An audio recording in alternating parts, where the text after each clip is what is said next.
countdown at mga promotional materials para sa pelikulang My Love Will Make You Disappear, trending online.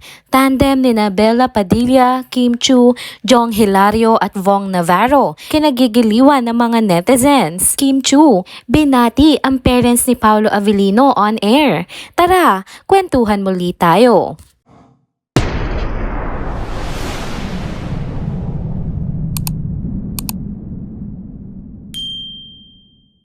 Hello mga ka-trenders! Welcome back muli sa ating channel. Kung bago pa lamang kayo dito, huwag nang kalimutang mag-like, mag-subscribe at i-hit na rin ang bell notification para lagi kayong updated sa mga balitang trending at napapanahon. Mga ka-trenders, happy Saturday! Nagbabalik na naman ako para maghatid sa inyo ng mga trending at kilig to the bones na tsikahan. Ready na ba kayo? Syempre, ang pag-uusapan natin ngayon ay tungkol pa rin sa ating paboritong artista ng panahon ngayon. Kaya sit back and relax dahil paniguradong matutuwa kayo sa ating mga pakulo ngayong araw. Unang topic natin mga ka-trenders, ang nag-trending nga na countdown online. Aba, bakit nga ba ang daming excited ngayon? Syempre, ito'y dahil palapit na nga ng palapit ang showing ng pelikulang My Love Will Make You Disappear sa mga sinihan ngayong darating na March 26, 2025. Grabe, parang kailan lang nang na-announce ito. Pero ngayon, day 60 na lang mga ka-trenders. Halos 2 buwan na lamang at mapapanood na natin ang unang tambalan ng Kim Pao tandem na sina Kim Chu at Paolo Avellino sa big screen ngayong taon. Madaming fans nga ang sobrang todo ang suporta sa movie na ito. Imagine may mga napatarpulin pa talaga at sinabit sa mga tindahan nila. Meron pa mga wall ng bahay na puno ng posters ng movie. Grabe, ibang level ang pagmamahal nga nila kina Kim Chu at Paolo Avellino. Hindi lang yon, ang dami pa nilang posts sa social media na sobrang ganda ng mga captions. Talagang ramdam mo yung mga excitement ng mga supporters nila sa patuloy na pagpopromote nila ng moving ito. May mga nagka-countdown pa araw-araw. Parang graduation lang mga ka-trenders. Isa pa, trending din ngayon ang kantang Dilaw ni Maki na sobrang bumagay sa vibes ng pelikula. Parang anthem na nga ng buong bansa ngayon dahil ginamit ito bilang theme song ng My Love Will Make You Disappear at mas lalo pang nakadagdag nga ito ng kilig at drama sa movie nila. Imagine habang pinapanood mo si Kim at Paolo sa kanilang intense at heart-wrenching scenes tapos sasamahan pa ng kantang Dilaw. Sigurado iyak-tawa moment tayo sa sinehan. Sa dami nga na nag-aabang, talagang super all-out ang suporta ng mga Kim Pao fans.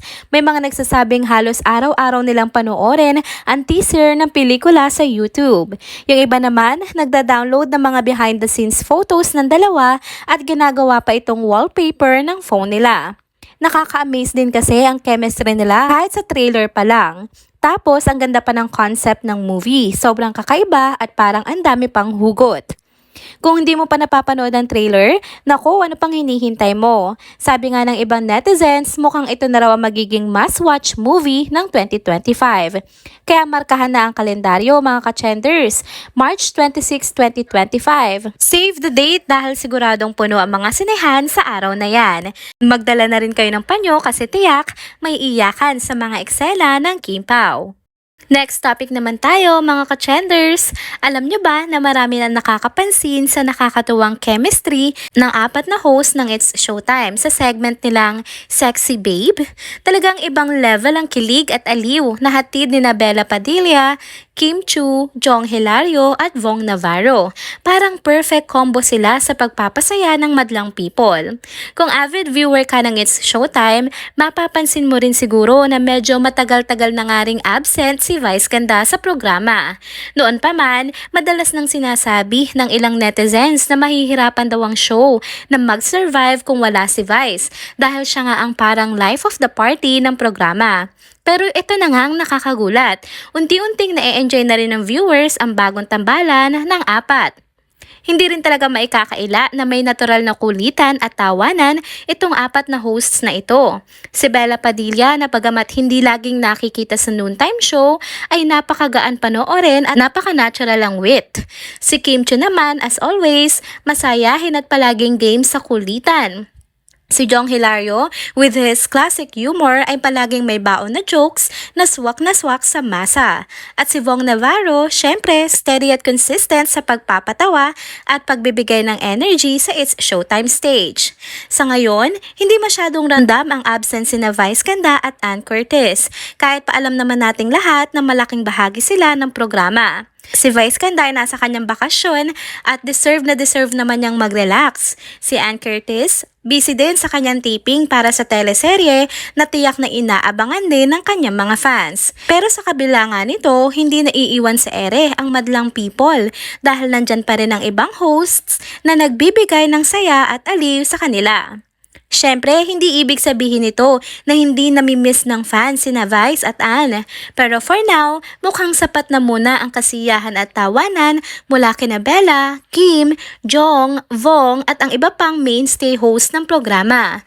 Kaya abangan pa natin ang mga next pakulo nila sa It's Showtime mga ka-chanters. Sigurado may mga bagong pasabog na naman ang programa na magpapasaya sa atin tuwing tanghali. Bago naman tayo magtapos sa ating video update ngayon, may isang nakakakilig na ganap na naman sa It's Showtime na sigurado magpapasaya sa mga Kim Pao fans. Ito na nga ang pinag-uusapan ngayon online, ang nakakakilig na moment sa segment ng Sexy Babe kung saan walang mintis ang asaran at kulitan ng mga hosts, lalo na kay Kim Chiu. Sa question and answer portion na nasabing segment, matapos sumagot ng isang contestant, si Jong Hilario na naman ang nanguna sa kakulitan. Binaling niya ang tanong kay Kim Chiu na talagang kinagigiliwan ng lahat. Ito nga ang tanong, anong isusuot mo sa unang pagkikita nyo ng parents ng karelasyon mo? Boom! Alam mo may halong biro pero game na game naman itong si Kim sa pagsagot. Ang sagot niya, white dress daw, di lalo pang uminit ang kilig vibes sa studio. Siyempre hindi naman ito pinalampas sa mga co-host niya. Isa na nga dyan si Bella Padilla na matagal ng kaibigan ni Kim. Ang sabi pa niya, aba, white dress agad? Tawanan ng lahat. At syempre, todo react din ng iba pang host na parang napalibutan si Kim sa spotlight. Pero teka, hindi dyan nagtapos ang moment. Aba itong si Kim Chiu, nag-hello pa sa camera. Biro ng mga netizens, kahapon daw ay nag-hello si Kim kay Paolo. Ngayon naman, aba, nag-hello na rin sa parents ni Paolo. Ang bilis nga ng mga tao online. Agad nilang na-pick up na ang pinag-uusapan ay walang iba kundi ang parents ni Paolo Avellino. Ang daming kilig nga at tawanan sa nasabing studio pero syempre, hindi rin nakaligtas sa mata ng netizens ang chemistry nga ni na Kim at Paolo. Grabe, walang kupa sa mga host ng It's Showtime pagdating sa pag-create ng fan and kilig moments. Kaya naman hindi nakapagtataka na trending na naman ang episode na ito online. Kayo, ano masasabi niyo sa ganitong sagot ni Kim? Na-imagine niyo rin ba siyang naka-white dress? Aba, ready na yata ang ating Chinita Princess ha? And there you have it mga ka-trenders! Dito na po muna nagtatapos ang ating isa na namang trending video update. Salamat sa inyong pagsubaybay at pagsama sa akin hanggang sa dulo ng video na ito. Pero bago kayo umalis, huwag niyo pong kalimutang mag-like, mag-comment, mag-subscribe at i-hit na rin ang bell notification para lagi kayong updated sa mga balitang trending at napapanahon. Kita-kits sa susunod na video. Paalam!